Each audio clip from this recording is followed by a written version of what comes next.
बोले चूड़ी पहलिया बोली आजा डोली लेके आजा सजना।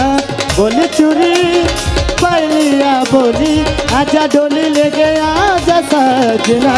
हाथों में मेहंदी हो मांगू मेरी सिंदूरी हो इंतजार हो सिंगार हो सिंगार। थोड़ा जवानी नियोर किया ये दिल परदेसी हो गया।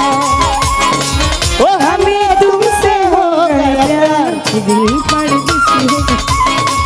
हर कसम और एक नाचो हर कसम और नी और एक नाचो और नी।